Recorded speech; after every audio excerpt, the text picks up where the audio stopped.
নমস্কাৰ, মোৰ নাম বিৰাজ। মোৰ ঘৰ শিৱসাগৰত হয়। মই 2021 চনতে আমাৰ যাদু সম্ৰাট বিক্ৰম তালুকদাৰ ডাঙৰীয়াৰ লগত মই চিনাকি হৈছিলোঁ। তাৰপিছত মই বিভিন্ন সময়ত তেওঁৰ লগত যোগাযোগ কৰিবলৈ চেষ্টা কৰিছিলোঁ। তাৰপিছত তেতিয়া কৰোণা মহামাৰীৰ সময় আছিলে। তাৰ মাজতে আহি পিনি মই এবাৰ তেওঁ পাঞ্জাৱৰ স্থিত কাৰ্যালয়ত আহিছিলোঁ, লগ কৰিছিলোঁ। আচলতে তাৰ পূৰ্বতে মই বিভিন্ন সমস্যাত জৰ্জৰিত হৈ আছিলোঁ।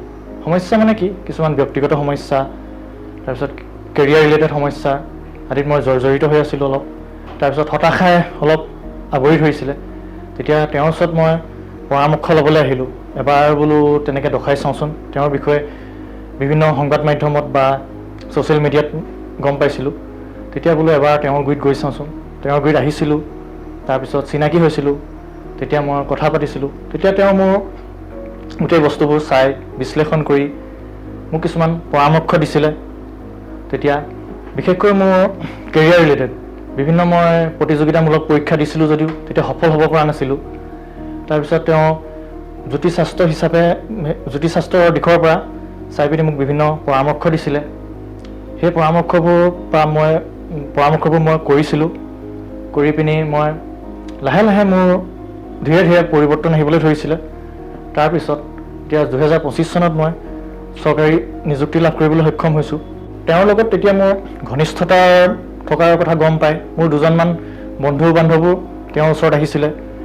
তেতিয়া তেওঁলোকেও পৰামৰ্শ লৈছিলে আৰু তেওঁলোকৰ পৰামৰ্শ লৈ পিনি তেওঁলোকে 2023 চনত সফল হ'ল। তেওঁলোকে চৰকাৰী চাকৰিত নিযুক্তি পাবলৈ সক্ষম হ'ল। বৰ্তমান বিভিন্ন বিভাগত তেওঁলোক কৰ্মৰত হৈ আছে। মোৰ তেতিয়া লগৰ দুজন তেওঁৰ ওচৰত গৈ যেতিয়া ফলাফল পালে, মোৰ যেতিয়া সমাধান সূত্ৰ ওলোৱা নাছিলে, তেতিয়া মই আকৌ হতাশা নিৰাশাত পৰিলোঁ। তেতিয়া তেওঁক ক'লে যে তোমাৰো সকলো লাহে লাহে ঠিক হৈ আছে, তোমাৰো অকণমান গ্ৰহৰ অলপ বেছি অকণমান চিভিয়াৰ এটা প্ৰব্লেম আছে, এইবোৰ লাহে লাহে ঠিক হ'ব, তেনেকৈ কৈছিলে। তুমি ধৈৰ্য ধৰা আৰু নিজৰ কাম কৰি যোৱা, তেনেকৈ মোক পৰামৰ্শ দিছিলে। তেওঁৰ কথা মতে মই তেনেকৈ কৰি গৈছিলোঁ, নিজৰ কাম কৰি গৈছিলোঁ, নিজৰ ওপৰত বিশ্বাস ৰাখিছিলোঁ। তেওঁ দিয়া প্ৰতিশ্ৰুতিৰ ওপৰত মই বিশ্বাস ৰাখিছিলোঁ। তেনেকৈ মই নিজৰ কামখিনি কৰি গৈছিলোঁ। তেনেদৰে আজি মই 2025 চনত চৰকাৰী চাকৰি লাভ কৰিবলৈ সক্ষম হৈছোঁ। বৰ্তমান মই যথেষ্ট সুখী, মোৰ পৰিয়ালো সুখী। অহা কাইলৈ আমাৰ নিযুক্তি পত্ৰ বিতৰণ অনুষ্ঠান আছে। তাৰ কাৰণে মই গুৱাহাটীলৈ আহিছিলোঁ। তাৰ প্ৰাক্ষণত মই আজি বিক্ৰম তালুকদাৰ ডাঙৰীয়াক এটা ধন্যবাদ দিবলৈ আহিছোঁ। মই যথেষ্ট সুখী অনুভৱ কৰিছোঁ। তেখেতে যিবোৰ পৰামৰ্শ দিছিলে সেইখিনি মই কৰি মোৰ আগুৱাই যোৱাত যথেষ্টখিনি মোৰ সহায় হ'ল। লগতে যথেষ্ট কষ্ট কৰিছিলোঁ, ভগৱানৰ আশীৰ্বাদ আছিলে। আৰু সেই প্ৰায় 2 বছৰ নেৰানেপেৰা কষ্টৰ ফল পাইছোঁ। মই যোৱা 2টা বছৰ চৰকাৰী চাকৰিৰ কাৰণে ৰিগৰিয়াছ প্ৰিপেৰেশ্যন কৰি আছিলোঁ, কিন্তু ক'ৰবাত নহয় ক'ৰবাত মই সফল হ'ব পৰা নাছিলোঁ। সেইকাৰণে মই এটা কথা বুজি উঠিছোঁ যে অকল কষ্ট কৰিলে নহ'ব। আমাৰ জ্যোতিষশাস্ত্ৰৰ দিশৰ পৰা গ্ৰহ গতিও অলপ ভাল হ'ব লাগিব। আৰু সেইখিনি মোৰ পৰামৰ্শ বেক টু বেক যোৱা 2-3 বছৰ ডক্টৰ বিক্ৰম তালুকদাৰ ডাঙৰীয়াই মোক দি আহিছিলে।